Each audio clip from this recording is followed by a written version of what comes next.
Good morning, good afternoon, good evening, wherever you are in the world. Welcome to FPL Don't Panic. I'm getting shoved off screen. I'm getting dominated. Get over it. Get over it.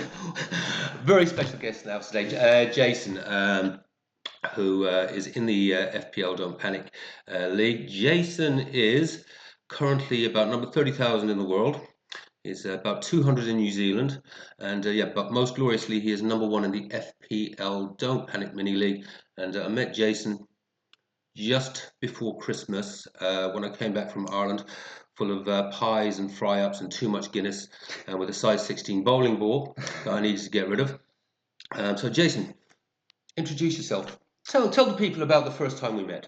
All right. Well, so I'm a personal trainer. I've got a new client starting up, and Des walks into the studio, and we obviously introduce ourselves, meet, standard procedure with new clients that start their training. We have obviously a common interest in football. We start talking about it a little bit, and then we find out that we both have fantasy Premier League teams, and then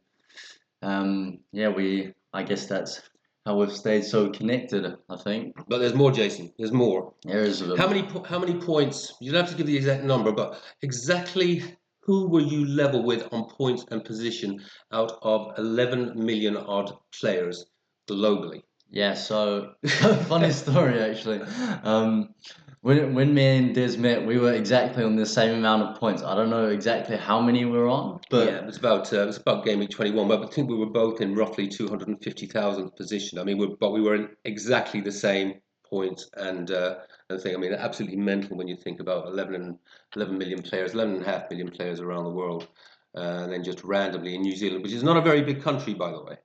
And there certainly are, thousands of people play it, but just to randomly run into someone on exactly the same points, crazy, bizarre, crazy. So yeah. we spend most of my gym sessions are but basically us talking FPL, pretty much. Yes, There is some oh, weightlifting and some fitness stuff. that's like the side kind of There's a thing, side. but The fitness thing is totally the side thing. So listen, James, let's talk just a little bit about your season so far. Because yeah, you're doing ridiculously well. 30,000 plays, and it is first time you've ever played Fantasy Premier League, I think. no. So I have played a bit of fantasy Premier League Oh, before, you lied but to me. yeah, a little bit. Oh. I have played lightly before. You start the season, you think you're gonna like continue with it, and then you start doing shit, and then you kind of ease off it, and then you forget about it. Mm. But the season, done quite well, to Yeah, say so myself, yeah, and just decided, I'm gonna stick at it and yeah. give it a good go, and No, yeah, done amazingly. Honestly, seriously, that's great. I mean, but this is the joyous bit for me is because one of the things I had burned off all my chips. As we know, we've spoken about them, my famous failed chip strategy. I get to live vicariously through Jason now with his chip strategy, and I'd say that's probably was. We spoke long and hard about it over a few gym sessions. I think you were ticking along still really nicely, but that your when that double game week came in, the surprise one with Liverpool, mm, and then we ended up getting the double. mm, That you just played an absolute blinder on that, mate. Played an absolutely. absolute blinder on that. I think you had Salah on the captain, and then moved into the Glasgow Ass man, basically, wasn't it? Yeah, that was big for Yeah, that us. was huge. That was huge. That got you sort of into I think the top 50k, and since then you've climbed up to about 31,000. Anyway, enough of that. That's a little bit of history. What we are here in the main to do is look at chip strategy with this double and this blank coming up. So as we're on a little bit of limited time, without further ado, we'll just have a quick look at this. Where would you like to finish, Jason? Mate, if I could finish top 20,000, top 15,000, I think It's that'd funny be you should say that. that'd be unreal, I Funny think. you should say that. So I'm gonna. Okay, so there's going to be a little bit of on the fly editing here, guys. So if this doesn't work, I'm going to remove that so we can just. So at the moment, that's where I sort of figured we'd want to be trying to get you to. Mm. Um, and so at the moment you're on 2,186 points, and your average is 68.32. Mm-hmm. So the average in the top 15k is 2,206 is how far you are at the moment Mm. away from top 15k, which is actually, as I like to break down my averages, 68.93. Number 1 points in the world at the moment, 2,380 on an average of 74.37. We will not be catching them. What? No. Sorry, mate. Sorry. I'm a magician, but I'm not that big a magician. Interesting though, I did have a look at the number 1 in the world. So I try and spot check these things a little bit. It gives you an idea of what's ahead of you. You know, they're actually pretty similar to you. They've actually got 7 doublers at the moment. They have no transfers. Okay. And they've got the same chips left. So if they were, say, number 1 in the world is going to optimize this week, you know, they'd have to be taking hits. So, and that gives me a little bit of comfort for my own team at the moment, which is, going to be challenging to say the least. But this video is not about me, Jason. It's about you. True. For now.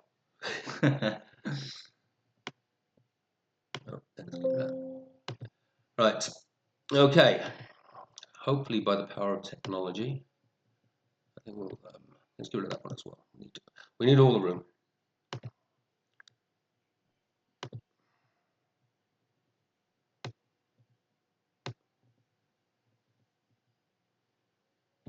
Yay! Crikey, that worked. Right. This is fundamentally. I'm going to bring this up here as well.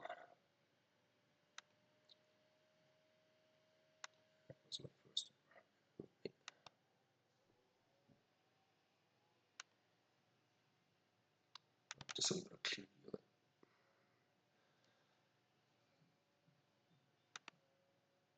of it. Right.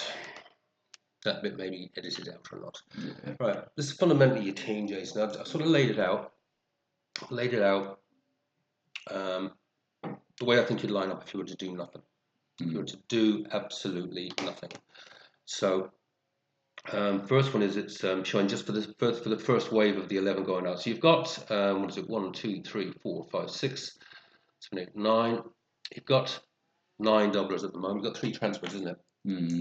So we could fully optimize to 12. We could absolutely fully optimize this team to 12. But if you just went out and just did nothing, I'm just going to roll all my transfers. I'm going to be coming out, you know, strong after this. You know, I've got a bunch of doubles. That's projecting. You've got my prediction there based on the averages and the medians would be on that first wave, 53 points. If you get if those averages remain consistent and the medians remain consistent, 41 out of the double. And then you've just got a bunch of single game week players that you'd have your bench boost on 50. So that's about 110 points. Yeah. Not the end of the world. No, not the end of the world. And the questions I've sort of got around this, the challenges post the blank. Now, you know, let's go through the team and say that definitely staying 100%. So I think Ray is a given. Yeah. Good double, decent enough fixtures for the double. You know, 1 or 2 good fixtures in the future. You're going to have if you keep Pope, you'd have a fairly decent rotation with him for some of Liverpool's more difficult fixtures. Munoz, I don't think any of us are enamoured of Munoz at the moment after the -1 from the last double. No, not at all. But he's a doubler. I've just got this feeling that Brighton are going to shore up ship and come out like with a stupid 1-0 win against Forest or something, and hopefully it's Munoz gets the goal. But he's a doubler, and everyone else is going to be in the same boat. And you know, it's pretty template. You know, with the the Munoz, you know, and Eze, you know, and Mateta. So we're kind of there, and we kind of just have to go with it, as do 10 million other FPL managers. Yeah. Vardiel, he ain't going anywhere really for the double. Got to keep him then. Yeah. Konza's got a double, no? Yeah, Konza's on a double. Yeah, if they've got the black there and the blank. Oh, yeah. Anything with the black beside it, you know that they're doubling. But you also know they haven't got a fixture in 34, but we're going to free hit 34. So we'll deal with that one next week. I think I'm challenged by players, like you said, who are they are kind of like a minutes, like uncertain minutes. Yeah, player like Savinho. Yeah. So those are probably the ones we do probably need to talk about more now. It's kind of a case of bed had to line it. Now I think Savinho is going to be okay. He did actually have an undisclosed injury, which is why some of his minutes were or an illness or something. So he did get minutes in the last one. I think this year a better side with him. Now my opinion is he will play both games. Right. if he's okay. Mm. But if there's any consolation, there's so many players out there. So many teams have either got a Foden, Sabinho, Saka. There's players Just that better are minutes risk. And that's kind of certainty. where, as we go through this, I'm going to be saying, let's probably, as we look at sort of the three possible options you could go with, probably leaning towards either one or two in the options. But we can look at a fully optimized team. Mm. I just think there's probably going to be more value in hanging on to a couple of transfers. Yeah. And your bench boost is going to be your bench boost anyways. Yeah. You can't have any more than, even if you're fully optimized, the most you could have is one doubler on your bench anyways, because there are only 4 teams who've got doubling.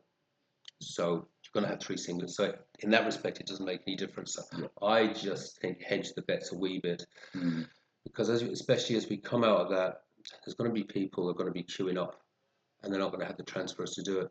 To get your Mbumos, your Bowens, Bournemouth. When Bournemouth are going to become really attractive post the break, because they've got games against the likes of United, who will have a European semi-final in there. I think the Spurs, look at the fixture tick. Well, I haven't actually got Bournemouth in here, but Bournemouth will become, we'll be looking to get the Evan Nielsen's in for the Ola Woods even. There's going to be players like that we're going to want to bring in. If you're coming out with just no transfers or just maybe one, you're going to be hamstrung. And I just think for the sake of one or two players, and a few points, we've got the benefit of being able to just optimize that bit better in that 36, 37 double as it transpires. So let's see anyway. So I think, he's a doubler. He's going to get at least one game. Hopefully he gets to 2. Murphy would be a hard one to take out. He really would be a hard one to take out. He's been in class. Yeah, he absolutely has. But at the same time, the spreadsheet's just a little different to the one on the screen, the one we're looking at. Let's make that a wee bit bigger actually, so we can just see this one. Yeah, we're just going to lose ourselves there for a second, guys. Yeah, it is. Yeah.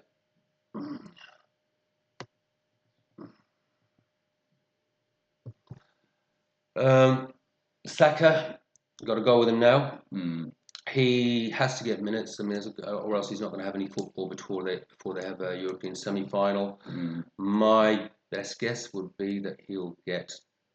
I think he could end up getting 260 minutes. Would be my guess. He has to get a game rhythm going. You can't do that if you're sitting on your ass on the bench. Yeah. And Mateta. It's not been the greatest as of recent. It hasn't been a joy, has it? No. It hasn't been a joy. It has not been a joy. I think after his injury, he struggled a little bit. He has, yeah. I mean, as I say, you play football, so you know yourself. When you take a kick in the head or anything like that, mentally it affects you. It affects you. Absolutely. It affects you. And Marmoush is great. I suppose that's one of the discussions to have is where would you go with the captaincy?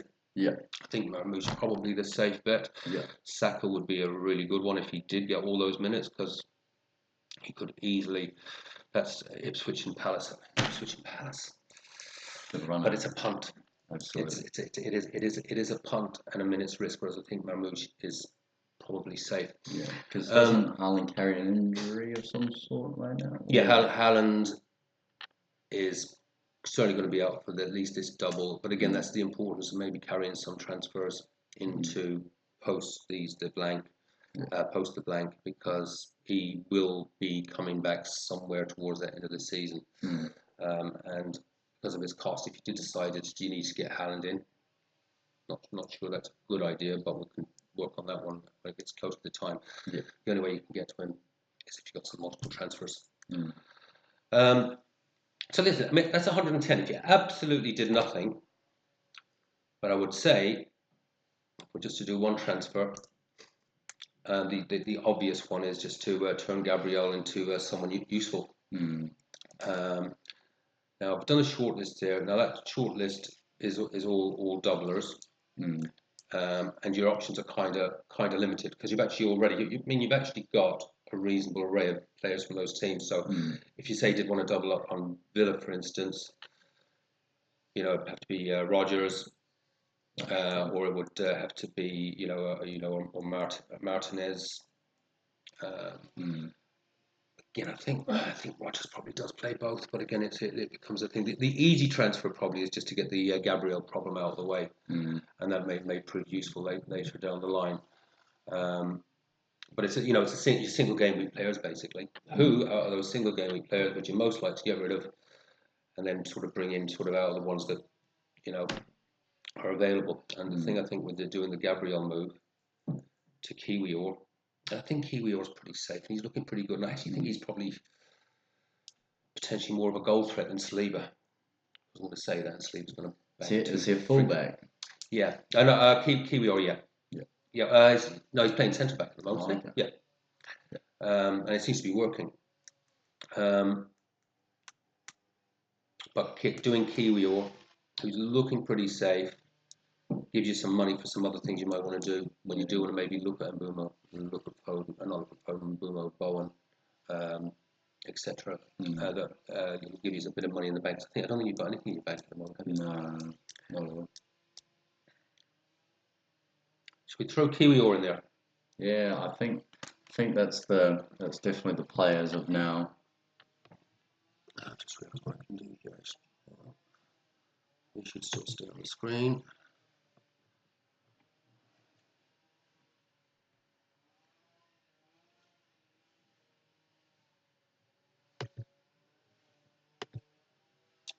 That's better. Right. That's what I should have done in the first place. All right, let's just drop them in.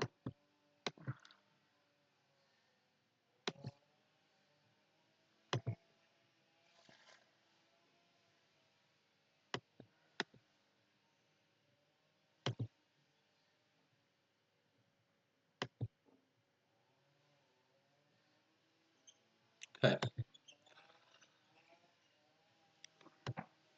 All right, so that brings your bench boost.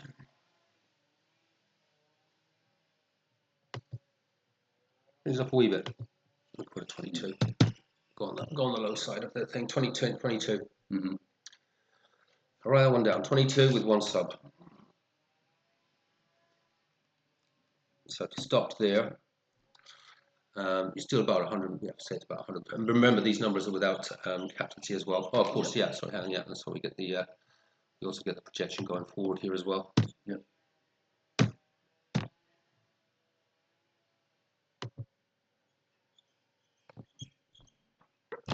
So that gains you about five points. So that's about. So we're 115. I promised you 140, didn't I? We probably could get you there, but I'm just not sure it's a good idea. So we're looking at about 115 there. I guess that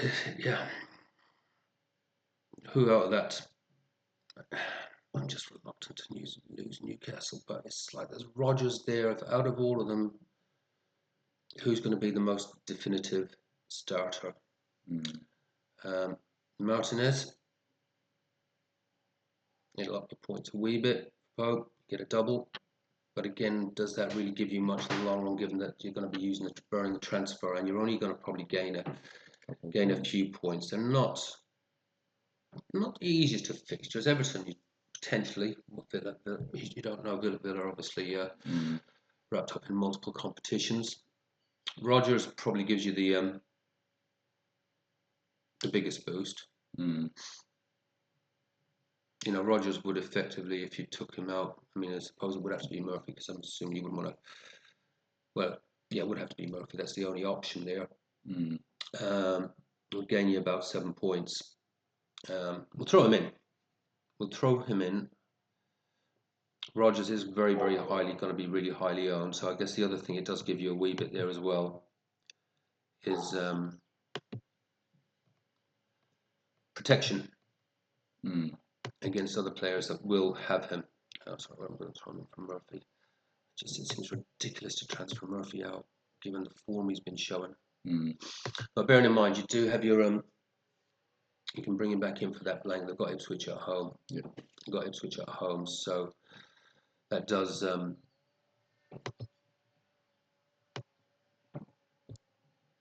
I get you to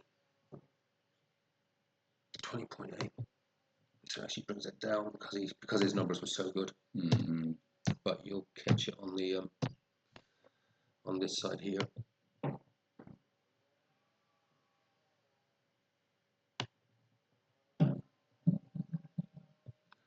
Bringing that to 2, we'll call that around 10. Well, actually, we'll call it 9. I've got a problem with that 0 button. We'll call it 9. Go on the left side.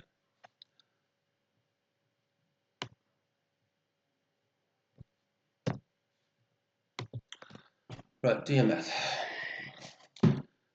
50, 90, 100, 50, 60, 70, 80, 90, 99, 100, excludes captaincy. Or have I lost some points there? No, that's fine. Sorry, this. Not when you maths did, yes. Maths was never my strong point. I can see that. But look, it's like magic. That's why I use a spreadsheet, mate. Adds it up for me. Well, 21. So I'm working on a very small screen here, guys, so it's very fiddly. Alright. That looks better. 120 odd? Looks. Excluding captaincy. So that's pretty good. Yeah. That's pretty good. And you know what? Now, how many transfers does that give you if you leave it there? I have 1 in the bank. 1 in the bank. So you've got 3 at the moment. Oh, you've got 1 in the bank at the moment. So that's so you'll have 2 going into 34 and 3 coming out in 35, and you're 3 hitting there. If it were me, that's where I'd go. That's where I'd go. I think those 3 transfers will be critical coming out of that blank. You'll be able to fully optimize in 34. There is risks in that team. Let's call it, but they're the same risks that I'd say. It's certainly that engaged manager side.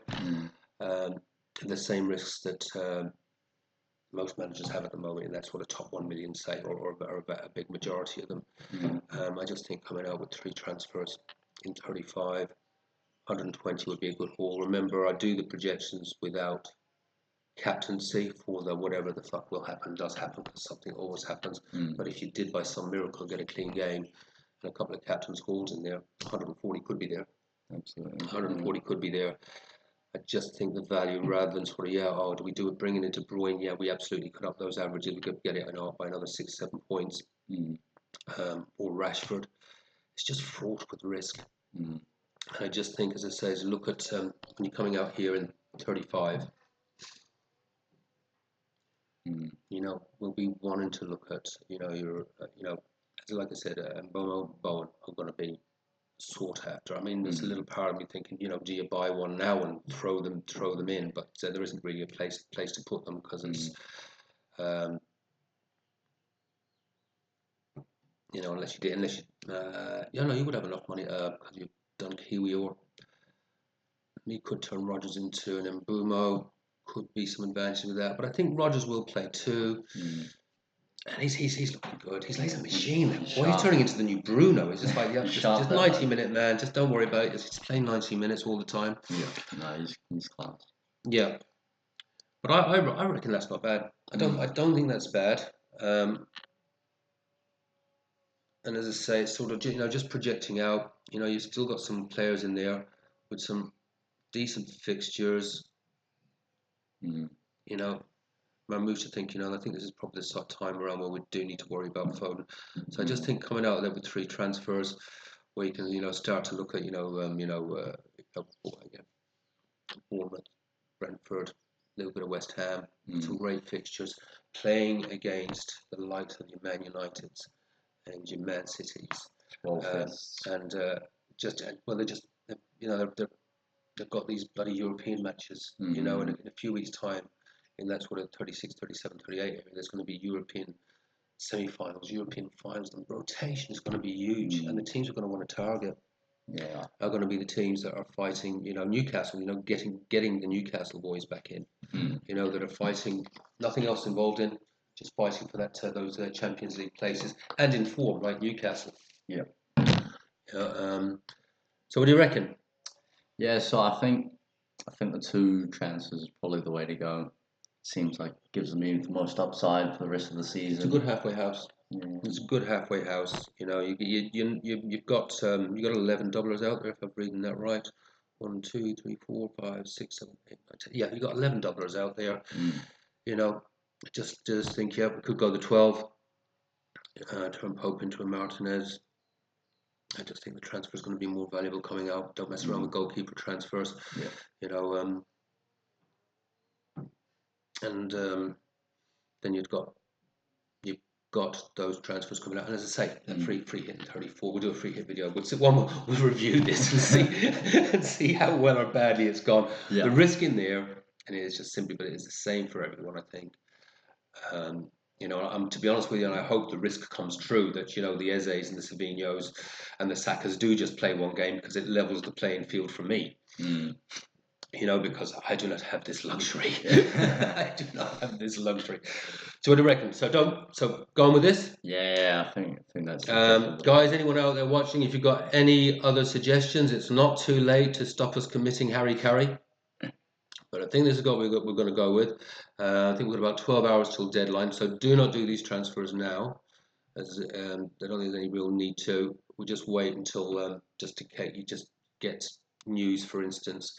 Man City are first up, and if I suddenly get a team leak that Savinho isn't playing, then it might be, you know, fuck it. Yeah, let's bring in, I don't know, Mbeumo for Savinho. Something like that would make sense, you know? So that would actually make sense. We know Savinho's playing, Mbeumo, or, geez, you know, damn near go Bowen. But Bowen or Mbeumo. But probably Bowen, actually, with a really tasty fixture. Southampton, I think it is. Yeah, so, you know, so something like that. Yeah. And then it means you've got him going forward. So don't do anything. I'll hear the pressers later. And then just have it set up and say, yeah, go on, just do it, press go. But if we don't get any news on Savinho, I think he starts. So the next video could be something like this with Jason with his hands around and going, yes, and it starts. So pretty much what's happened is Des is, ever since we've gotten started with Des, he's just been giving me advice, and to be honest, I've just been listening to him because for most of the season, I've just kind of not made too many transfers. How many transfers have you made? Sorry, how many hits have you taken all season, Jason? I've taken 0 hits. Incorrect. You took 1. Did I? Yeah, you took 1. I had 1. But seriously, this is something. It's something that I aspire to, but never achieve. And I keep looking at this one of the top players in that top 10. They're just taking no hits, or 1 or 2 across the whole season. I'm at about 30 or 40 fucking points at the moment, and very few of them worked. Which unfortunately they do cost you over they time, do. right? Yeah, but they do, and you know, I even tried to rename them once to strategic worsening of points, and 1 or 2 have worked, but in the main, I'd say most don't. Most don't. I would give anything to have that 30 points back, and I hope it'd be a different season. I'd give anything to have my bloody chips back. Anyway, we will return next week. We'll review this. How many points did we say we were predicting out of this? I think you said 120 as a minimum, 140. 100 twisted, 120.